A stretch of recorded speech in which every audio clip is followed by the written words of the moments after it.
Hey everyone, Israel is currently in a war against the terror organization Hamas, and we know how hard it can be to keep up with all the news. So if you haven't had the time to stay on top of the latest developments out of Israel, we're here for you. I'm Ladar Gavelazi, and this is ILTV's Weekly Review. Day 75 of the war in Gaza, and the IDF is moving towards the center of Khan Yunis, which is the largest remaining Hamas stronghold in the terrorist enclave. Troops reportedly came close to capturing or killing Hamas leaders Sinwar and Def. As Israel advanced, it received much-needed political backing from Britain. More from ILTV's Steve Leibowitz. With international pressure mounting for Israel to end the war in Gaza, this statement from the British Foreign Minister gives an analysis of why Israel must be allowed to complete the job of destroying Hamas. Everyone would love this fighting to stop now, but it's not sustainable if you stop permanently and Hamas are left in control of even one part of Gaza.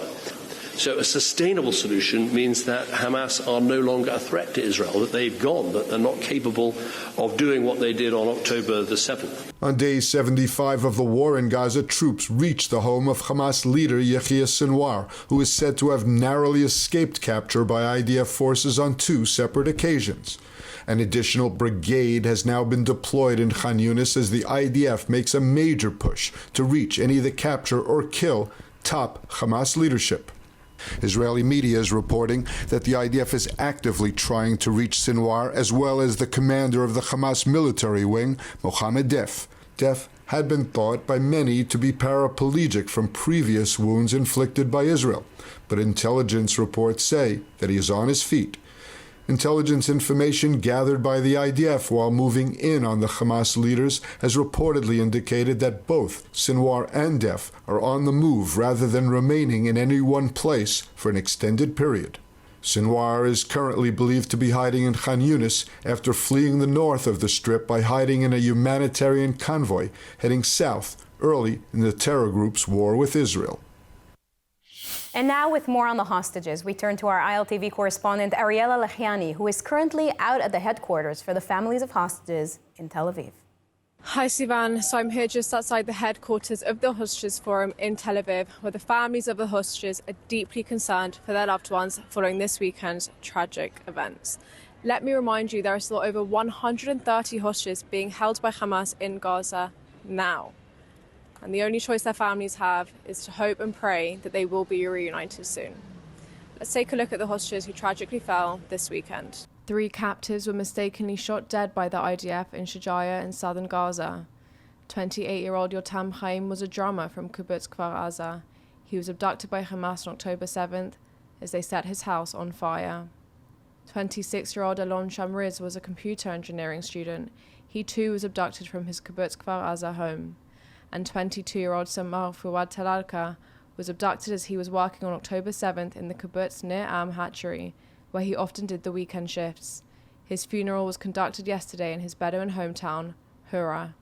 Meanwhile, the Hostages and Missing Persons Families Forum announced Saturday evening that 27-year-old hostage in Bar Hyman had been murdered in captivity after being abducted by Hamas from the Nova Music Festival on October 7th. Hyman was a visual communication student from Haifa. She leaves behind grieving parents and a brother. Her body is believed to be held by Hamas in the Gaza Strip.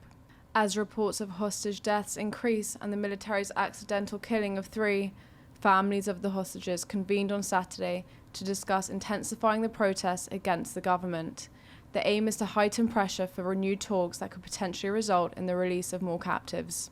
Experience the power of truth with ILTV News. If you're looking for quality content and captivating visuals, join our news community and become an integral part of our team as we embark on a mission to unveil the real Israel, dismantling the web of lies and misinformation that surround reporting on Israel.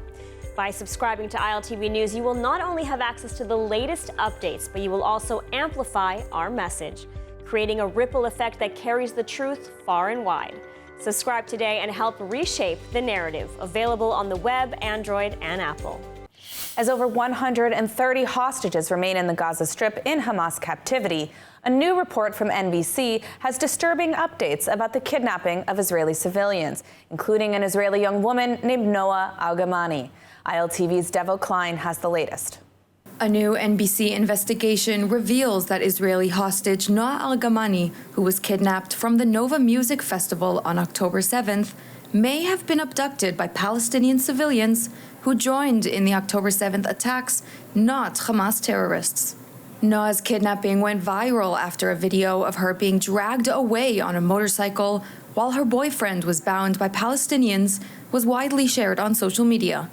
As Noa's family demands answers as to her well-being and why she, as a civilian, was not released during the pause in fighting, NBC's report examined text messages, phone calls, and surveillance photos, which showed Hamas may not even know where Noa is.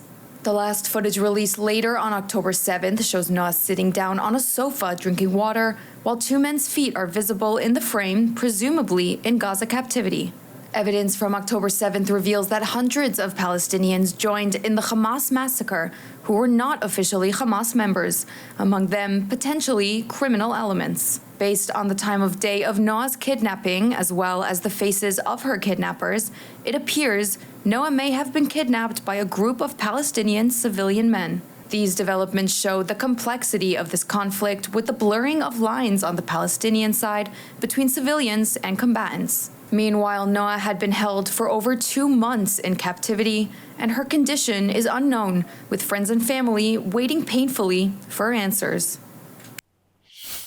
And a U.S.-led coalition of 10 nations has been formed to counter Yemenite Houthi rebel attacks on vessels in the Red Sea. U.S. Defense Secretary Lloyd Austin said Operation Prosperity Guardian will put an end to Houthi missile and drone attacks on ships transiting the sea. More from ILTV's Steve Leibovitz. U.S. Defense Secretary Lloyd Austin announced Operation Prosperity Guardian in cooperation with the UK, Canada, France, Italy, Netherlands, Norway, Spain, Bahrain, and Seychelles. Other countries have agreed to be involved in the operation, but prefer not to be publicly named. The coalition plan is designed to quell Houthi missile and drone attacks on ships transiting the Red Sea and to tackle what it described as the challenge posed by this non-state actor, the Yemenite Houthi rebels. The lifeblood of the rules-based international order is actually seawater. All countries have the right to move freely and lawfully in international waters. But that foundational global right is under new threat today from the totally unacceptable attacks on merchant vessels by the Houthis in Yemen. Since the start of the war in Gaza, the Houthis have fired missiles and drones toward the Israeli southern port city of Eilat. Most were shot down by Western or Israeli air defenses or fell harmlessly, failing to reach Israeli airspace. Houthi rebels have in recent weeks escalated attacks on tankers, cargo ships, and other vessels in the Red Sea, imperiling a transit route that carries up to 12% of global trade. The armed group that controls much of northern Yemen has declared itself part of the, quote, Axis for Resistance of Iranian-affiliated groups and says its attack campaign is aimed at ending the war in Gaza.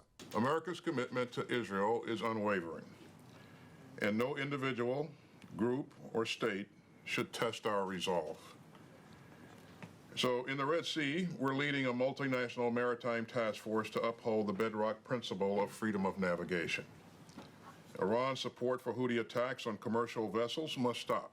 Some of the nation's navies will take part in joint patrols while others provide intelligence support in the southern Red Sea and the Gulf of Aden. Separately, the United States is calling on the United Nations Security Council to take action against the attacks.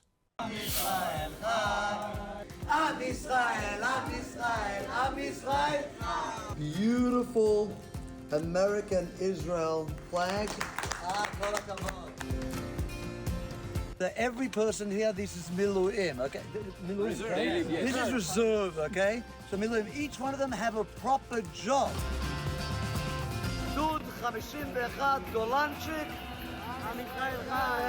Well, it's coming to Hanukkah time, and we are buying plenty of gifts for the kids in Kfar Aza and Ofakim and to many other towns that have lost loved ones, and they need to get the spirit of Hanukkah.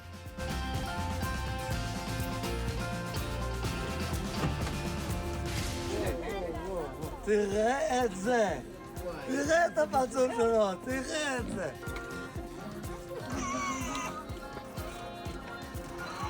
וואי, וואי, וואי, וואי.